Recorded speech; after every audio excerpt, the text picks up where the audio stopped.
Dəyərli izləyicilər, sizi kanalımdan salamlayıram. Bugün çox gözəl, yüngül, pambıq kimi yumuşaq bulkalar hazırlayıram. Əvvəlcə 1 xörək qaşığı quru maya, 2 xörək qaşığı un, 1 xörək qaşığı şəkər tozu. Bunları isti su ilə qarışdırıram. Maya aktivləşsin. Qoyuram bir kənarda. Daha sonra 1 kiloqram un, üzərinə yarım stəkan şəkər tozu, istəsəniz şəkər tozunu bir balaca da artıq eləyə bilərsiniz və 1 stəkan armud stəkandan başı biraz aşağı, deyək ki 1 barmaq aşağı duru yağ, 2 paket vanil, 2 ədəd ağlı sarılı bütöv şəkildə yumurta, 1 çay qaşığı duz, 1 stəkan süd, 1 stəkan da su qarışdırıram. Burada bizim mayamız da aktivləşib. Əlavə edirəm unun üzərinə və xəmiri yoğururam. Dəyərli izləyicilər, mən hər dəfə qeyd edirəm, deməli xəmiri yoğuranda bazardıqca çox yoğurmaq lazımdır ki, xəmirimiz gözəl alınsın. Yəni nə qədər ələ yapışqan xəmir olsa belə, siz onu bir müddət, yəni uzun müddətli yoğursanız, xəmir ələ yapışmayacaq. Bizim burada yumşaq xəmirimiz alınır. Yoğurduqdan sonra üzərinə duru yağı biraz çəkirəm ki, yapışmasın və streslə örtürəm. Xəmiri acımasını gözləyirəm. Deməli, xəmir burada acıdıqdan sonra yenidən ikinci dəfə xəmiri çəngələyirəm və yenidən gözləyirəm xəmir həcmi artsın, yəni acısın. Mən adətən bulkalar bişirəndə mən xəmiri 2 dəfə, demək olar 3 dəfə bu formada eləyirəm. Onda çox gözəl, yüngül, yəni ətri belə gözəl olur bulkaların. Əsl bulkunun ətri necə olmalıdır? Yəni 2-3 dəfə xəmiri yoğurandan sonra həmən istədiyim effekti ala bilirəm. Deməli, xəmir ikinci dəfə də özünə gəldikdən sonra kündələrə ayırıram. Mən burada əvvəlcə biraz balaca kündələr və qalanını böyük kündə hazırlayacağam. Yəni 2 formada bulka hazırlayacağam ona görə. Bizim burada kündələrimiz hardasa 110-120 qram. Belə deyək, kündələrin həcmi, miqdarı o qədər çəkisidir. Heç gözləmədən, kündəyə düşmədən bu formada oxlovla yayıb, deməli xəmirimizin yuxanın arasını yağlayıram. Bizim burada yağımız hardasa 50-60 qram, 70 qrama qədər yağdır. Xəmirin arasını yağlayıram təbii ki kərə yağla. Yağladıqdan sonra eyni qaydada bütün xırda kündələri ki elədim, eyni qaydada yayıb aralarını bu formada yağlayıb yığıram və sonda hansı ki yekə kündə bir dənə böyük kündə hazırlamışam.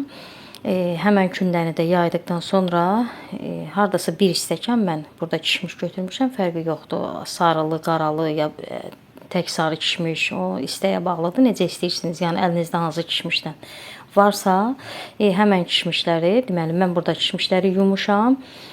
Suyunu salfetka vasitəsilə qurutmuşam və yuxanı yaydıqdan sonra böyük yuxanı, bunu da balaca yuxalar kimi aralarını yağlayıb, burada isə kişmiş də əlavə edirəm və buradakı bu yaydığım yekə kündənin bulkaları biraz fərqli formada olacaq ona görə. Gördüyünüz kimi kişmişini də əlavə eləyib üzərinə yuxanı rulon formasında bunu bükürəm və tam bunları hazır eləyəndən sonra bundan sonra kündəni gözləyirəm. Kündəyə düşür və bulka forması verirəm. Əvvəlcə balaca kündələrdən başlayıram. Gördüyünüz kimi bu formada deməli bulkaları hazırlayıram. İkinci dəfə bir də göstərim. Dəqiq ki, xanımlarımız dəqiq görüb və formanı necə hazırladığımı bilsinlər. Deməli, əvvəlcə xəmiri uzadıram və düyün deyək, elə bil ipə düyün vurma kimi xəmiri eləyib və o bu fırladıb hər küncünü sonda birləşdirirəm. Birləşdirdiyim hissəni də bulkunun alt hissəsinə qoyuram. Və içi kişmişli, hansı ki yuxa yaymışdım, içi kişmişli də çox sadə şəkildə elə adicə doğrayıram. Lakin biraz üstlərindən basıram ki, çox şişib, hündür olub, yəni aşma ehtimalı olmasın. Hazır listlərə yığıb kündəsini düşməyini bacardıqca çox gözləmək lazımdır. Kündəyə düşsün, üzərini də streslə örtürəm ki, xəmirin üstü qurumasın. Bulkaların üzəri üçün 2 ədəd yumurta sarısı, biraz da duru yağ qarışdırıb, deməli bulkaların üzərinə çəkirəm və küncütünü də səpib 180 dərəcəli qızmış, əvvəlcədən qızdırılmış sobada alt-üst bişənə qədər bişirirəm.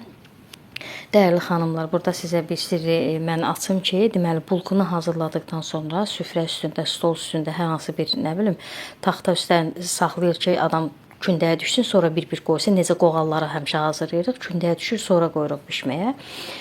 Amma bulku belə bir şeydir ki, elə bil hansı qabda bişirəcəksinizsə, hansı listə bişirəcəksinizsə, əvvəlcədən bulkaları hazırlayıb, həmən listə saxlayıb, həmən listədə kündəyə düşməsini gözləyəsiniz. Yəni stolun üstə yığsaz kündəyə düşdü bulku, şişdi, onu götürüb listə qoysanız, onun şişmiş halı tam gedəcək. Yəni istədiyiniz effekt olmayacaq. Bulkunun elə bil ki, çox hündür, şişmiş, yüngül alınmayacaq, ağır olacaq bulku. Odur ki, əvvəlcədən hansı qabda bişirdiniz, hansı listə, həmən listə kündəyə düşsün, elə oradan da götürüb bişirin. Yəni bulkunu tərpətmədən bişirin. Bulkalar hazır oldu. Çox gözəl, həqiqətən o qədər yüngül, o qədər gözəl, ətirli, dadı mükəmməl bir bulka alındı həqiqətən.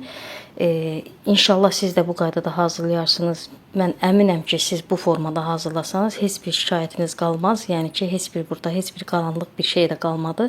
Yəni çox da asan, rahat, tez başa gələn bir bulka oldu. Bu arada nəvələrim də çox bəyəndi bulkunu. Əgər bəyəndinizsə, bəyənmə düyməsinə toxunmağı unutmayın. Hələlik.